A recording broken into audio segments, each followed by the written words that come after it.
Good afternoon. This is Gail Anderson, and this is Mentoring Moments for Moms. Glad you decided to join us today. If you are new, thank you again for joining us. We talk about things that affect moms, all kinds of things: marriage, parenting, household management, living simply, and health, of course. So hopefully some of that will be of interest to you. If by chance you have not seen our scopes before, go to YouTube and search for either Gail Anderson, or you can search for Mentoring Moments for Moms. That is what we go by, Mentoring Moments for Moms. I have, let's see, today is my 150th scope.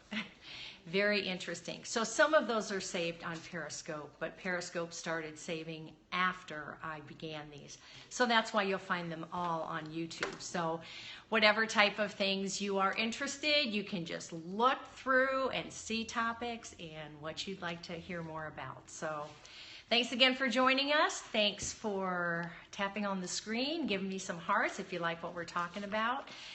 I also want to mention that my husband and I do blog at kirbyanderson.com. There's a lot of blogs from the past.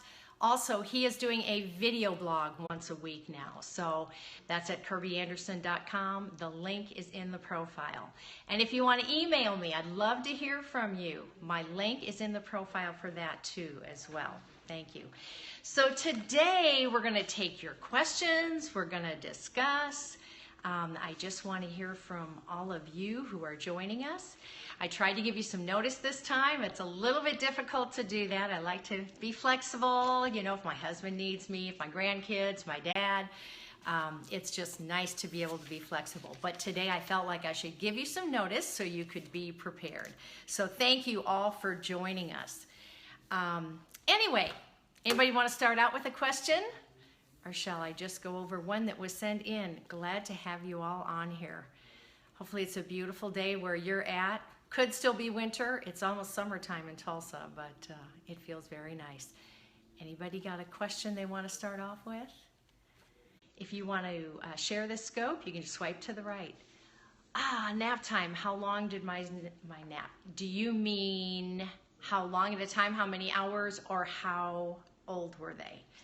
That is a great question. You're probably asking how long. 4 or 5-year-olds still have them.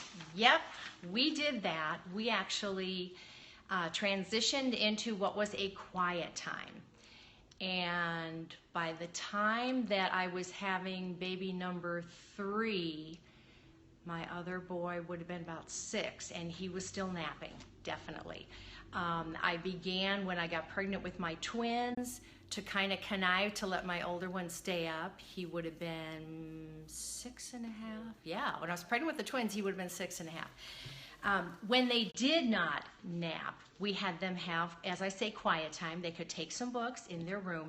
A lot of times that was a nice transition thing, because if they still needed to nap and they were looking at books, they would eventually fall asleep. So that was a real nice transition thing. Otherwise, we made sure that they had at least an hour. New one has arrived already and having issues with the twins being gentle. That's pretty typical. So I guess part of what you're going to have to do on that is training them. You know, some of that training you can do beforehand. You want to make sure that you're pulling them over there with the baby when you have the baby and letting them take part and stressing the gentleness. But of course, you're still going to have 2 and 3-year-old to a toddler. These are great questions. Thank you so much. Okay, so I'm going to get back to the being gentle. We've just gone through that, of course, with my granddaughter who is almost 3. One of the things she did was she kind of acted out for attention. Now, nothing else reverted at all. She was wonderful, but she would act out for attention, and she was being a little bit rough. But that only lasted, I'd say, less than a month. And Mom and Dad were just real good about going over and making sure to say, okay, we be very careful with baby Remy. See how we take care of him. We have to be gentle. And then also when they were with the baby, calling her over. So she's a part of that. Otherwise, she's going to act out for attention because she feels like something has happened and she doesn't have mom and dad's full attention anymore. And that is really important. So another thing mom did was she started reading to her 2-year-old when she had the baby and was giving him a bottle. And that seemed to help. Making sure that you have time with them at another time during the day will also help them from being upset about the new baby and how it changes the household. But that is normal. A lot of that stuff is normal. At least you're probably having an easier time with just the one baby than when you had your twins. Did your other girl then act out a little bit or get a little? Yes. Okay, what did you do then? Because whatever you did, it worked. And it definitely doesn't take a long time till they get back into the swing and knowing what's going on. Okay, so that nap time thing, I hope that answered the question. We pretty much had naps from 1 to 3, no later. By the time the kids are 18 months old, I didn't want them sleeping any later because I wanted them to go to bed at a decent time. So I definitely didn't want to have like a 2 to 4 nap or something like that. But keeping that 1 to 3 at nap time, and when it's to the point where they're not sleeping at all and they're reading their books, then I would shorten that quiet time to just an hour, whichever hour you wanted that to be. But I still believe a 6-year-old can do that. And that gives mom some space and some time. Thank you. Appreciate that. Okay, let's talk about the 2 to 3-year-old switching to a toddler bed. I have to tell you, first of all, that we just have a shorter night. Yes, definitely, if they sleep too late. Switching to a toddler bed is very interesting. Toddler bed or big bed, it really doesn't make any difference. But one of the things that I have found is that the kids still want to have that security. They want to feel those boundaries around them. I mean, think about it. They have the 4 sides of the crib, and they have those boundaries. They feel secure in that. I think sometimes that's why babies sleep better in like a cradle type thing, because they have those boundaries around them and they feel secure. So what happens when you take that 2-year-old or 3-year-old into a big bed or a toddler bed, all of a sudden there's this huge expanse and there's no boundaries at all. So the first thing that I would suggest is having it in a corner to where you've got 2 sides of the bed already blocked off. And that's good for falling too. I remember a friend of mine who was changing her child, I think he was 2.5, maybe 3, into a toddler bed, and he would cry and cry all night. And when we talked about it, found out that she had the head of the bed next to the wall, but the whole rest of the bed was out in the middle of the room. And it was a really cool way to decorate the room and the way she had everything. But he changed and was a lot more secure when she put that bed over in the corner where she had 2 sides. Also with a toddler bed, sometimes there's a little side rail just by their head. If you have a regular bed, like my granddaughter who just transitioned, they just got one of those side things that flip up. It's just a side rail with a little net, and it comes down and goes back up, and that works really well. Crazy thing, I've told you guys about how our little 2-year-old then potty trained within a couple weeks right before the baby, and I was thinking she'd totally revert. Thank you, appreciate your comments. So she did not revert with potty training. She is totally amazing, but then they decided they needed to get her in a big bed so that the crib could go to the baby, because they wanted to get the baby out of their room. And I thought, oh my gosh, I mean, they're doing this within a month or 6 weeks of the baby's birth. So, I mean, you just have to see what happens. Well, it's the way they've trained her. She has never once gotten up out of that bed. And that is the training that happened with the crib. When she could climb out of the crib, they were sure to take her. 20-month-old, too early to transition? Absolutely not. I'd say just about 2 years old is great. That's fine. But if you don't have to push them out, 2.5 is great. It's really nice. But being able to train them when they're in that crib is really nice, because little Nellie would climb out of the crib. In the morning, Dad would take her, put her back in, and say, Nellie, stay in here until I come get you. And then every morning he would go in really a little bit earlier than he usually did, just to reinforce the fact she was still in the crib, get her up. So with that reinforcement, she got the idea, I stay in the crib. Okay. So then when they transitioned her to the 2-year-old, well, she was 2.5, to a big bed, never once did she get out of the bed. That was amazing to me. And some nights when I'd babysit, she was not tired. She had a really deep nap and wasn't ready to go to sleep, and yet she stayed in that bed. She did not get out. She still hasn't ever gotten out of the bed. My 4-year-old boy is starting to practice more rough behavior and play. That's a great one. Anyone else have any feedback on the whole changing to a big bed? I always like to reinforce things, to be able to reinforce what they're doing, to give them stars when they stay in bed all night. I mean, I kind of fought with my kids. They would get up, I would correct them and put them back in bed. It was just kind of something that we had to learn, or that they had to learn by training. But this with my little granddaughter was just simple. And I am just amazed with how mom and dad have gotten through that. So anything else on the 2 to 3-year-old bed? I definitely want to say we posted sleep rules and reward with stickers. Fantastic. Anything you can reward is going to help you train that behavior. So that is always 15 stickers equals a prize. Fantastic. Kids love that stuff. They love stickers, they love stars, and they love rewards. Whether that's you telling them they've done a good job or an actual sticker that they get to put on a chart. It makes them happy. With my 5 and 6-year-old granddaughter, I would give her a quarter for staying in bed. I'd set the quarter on her dresser and say, okay, stay in bed tonight. Don't get up. No callbacks or anything. And when you get up in the morning, you get the quarter. And that worked for her. It was just very, very easy. So it can be an easy thing. It just has to have some training. One of the things that I first recommend is that you try the big bed at nap time and then do it for bedtime. But you can do it all at once as well. It can work. It can be great. So, okay, so I want to address the rough play at 4 years old.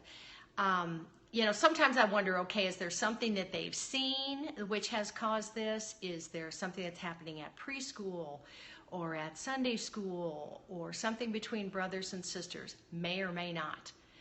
But when they start to do that, I guess the biggest thing you want to do is reteach them how to treat somebody appropriately.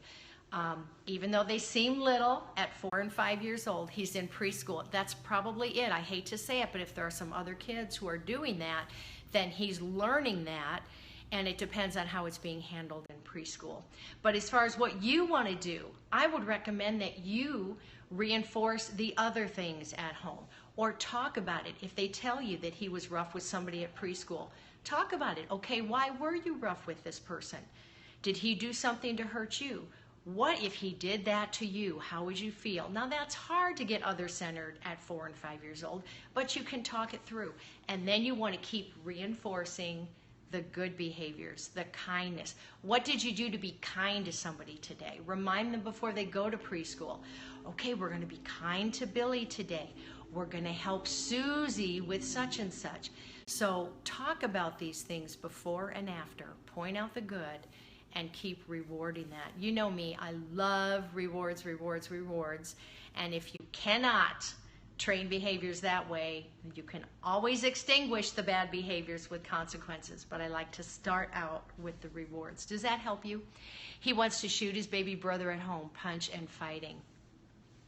Okay, so we love our baby brother. We don't shoot people, we shoot animals, and you can shoot at other things, but let's not shoot people. So many times you're seeing some of that stuff on TV or games that maybe an older child is playing, but you just want to reinforce the way you want them trained, that we don't shoot at other people, we don't hit. I know some people in the past who have told me that, if a 2-year-old is biting, they will bite the 2-year-old so he can have that feeling. I don't know how I feel about that, but I think this gal would swear by it. She'd say this works, but I don't feel like that's the most appropriate way to do it. With our kids, if they were hitting and definitely doing it intentionally and knowing they were hurting a brother or sister, we did discipline, because I felt like, okay, hurting people is out. You know, we've got 7 people in this family. We cannot be hurting, hitting, and doing things that harm other people. I felt like we had our own little school, our own little church, our own little group setting, our own little preschool at home where they had to learn how to get along. So that was good training. Any other questions? Really appreciate your questions. Fantastic. What do you guys like to use for rewards? I've had somebody say that they use stickers, and then at 15 stickers, the child gets a reward. There are lots of things you can do for rewards. Stickers and stars are great. Beads on a string are great. Verbal praise is always wonderful, because eventually you're going to have to get to that. You can't reward them for everything they do. We use the rewards during that training period, and then after they're pretty well trained, you turn to just verbally praising them for doing that kind of stuff. But there are lots and lots of types of rewards. I'm sitting here thinking, what age am I talking about? I have a 6-month-old. 6-month-old, yeah, that's still pretty much baby. So you're talking about stickers and that to start this. I'd say usually 18 months to 2 years old, when you definitely start seeing that they are making choices with their behavior. Okay, let's say they're starting to touch the TV or the DVD player and those things, and they will look at you and you'll say, don't touch that, and they'll look at you again and they'll look at the DVD player, and then they'll look at you again and you say, don't touch it, and then they touch it. Okay, they know what they're doing. They know they're going against your command. Oh, thank you. So glad you're on, Jessica. Where are you at? Are you in Florida? So being able to have some follow through with that. Pensacola, okay. Having some follow through with your children when they do appropriate things or not appropriate things is most important. So by the time you're seeing that, somewhere getting close to 18 months, then it's time they can start understanding this is good, this is bad. You know, mommy says to do this and you need to do it. And one of the things I want to bring up here is that with rewards and praise, especially with praising them, kind of a thin line here. Oh, full-time mom, yes, definitely. How many do you have, Jessica? Yeah, I was a full-time mom and homeschooling for 21 years with my 5 at home. But I have great memories, but there are lots of struggles too, first-time mom. Okay, so back to the verbal praise. We are so used to saying, good girl, good boy. And I guess after a while, I finally realized that that probably wasn't the best thing to tell them. They are a good girl, they are a good boy. But what I'm praising is their behavior. So separating the child from the behavior. Billy is good. He is a good boy. But what he did is fantastic. I should have had my battery plugged in. What he did is good. So that's what you want to praise. Always separate between the child and the behavior. You love the child, and their behavior either gets rewarded or gets consequenced. It gets rewarded when they're doing what's right, and it gets consequenced or disciplined when it's not right. So, that makes sense? Okay, and I don't know if I answered completely what you were talking about. When to start this with kids. Yeah, by that time I think they can tell. And you've got those years where they're home as a preschooler the majority of the time, where you can do a lot of training so that then they are ready when they go off to school to carry on those things. You can set up whatever types of rules or standards in your home that you want, and as long as you're rewarding, you're welcome, Jessica, as long as you are rewarding the good behavior and causing the negative behavior to not be beneficial, then you're going to be able to be consistent with that. I did have a hard time as a mom just being consistent all the time with 5 kids and following through with everything. Anybody hear me on that? hard to follow through all the time. Sometimes we just get tired. We get weary in well-doing. We figure, oh my gosh, just let them go. It'll work later. I'll take care of it next time. I don't want to get up right now.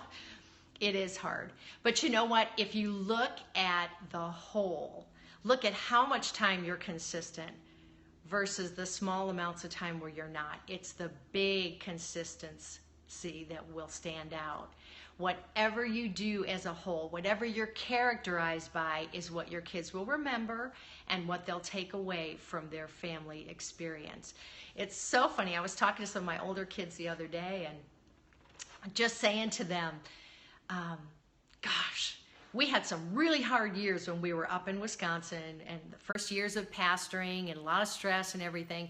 Do you remember Dad and I arguing? No. They don't remember us arguing at all. I'm thinking, oh my gosh, that was such a hard time for us. And I know that the kids were around sometimes when we were having words with one another. And yet, no, they don't remember that. They remember the good stuff. They remember when everything was calm most of the time. Hallelujah. That is a very good thing. Okay, one other thing I'm going to...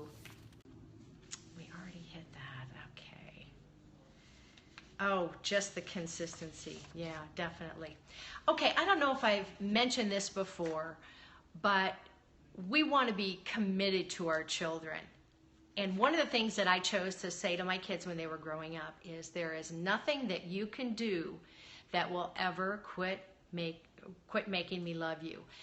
I felt like they needed to know that no matter what. So they get disciplined for something, they didn't do well in school, they hear something negative from a brother or sister. It doesn't matter. We love them. We love the child at their heart, and their heart is good.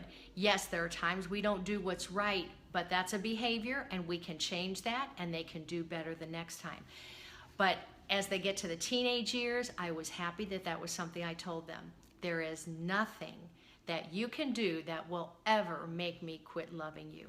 And again, that does not mean that we are going to completely rescue them from every situation that they're in. We are not going to take care of the problems that they get into when they're in grade school, junior high. Sometimes that tough love is what helps us to step away, to not go in and rescue them, to not talk to the teacher because they got a bad grade on the test, to just let them suffer their own consequences. And that is the tough love part of it. But there is nothing that they can do that will ever quit making us love them. So I'm going to go ahead and end because I'm almost out of battery. I'm sorry. I should have checked that a little bit better. Hopefully later this week, I think on Thursday, I'll be getting on with my husband. We will be talking about a child-centered home, which obviously is something you do not want. So we'll talk about how to change it if you do have a child-centered home, or to keep yourself from allowing your home to be child-centered, because I feel like that's something that is very easy to get into in today's world, and you see a lot of people doing it. So thank you for joining us. I would appreciate hearing from you. My email's in the profile, and love to hear your questions anytime, because then I will make it the topic of one of my scopes. Or I'd also love to have you just give me comments. Oh, you are welcome. Sandra, what is your first name? I didn't get that. I don't remember you being on. Sarah. Okay. Good to have you, Sarah. And everyone, have a great day. Just really want to encourage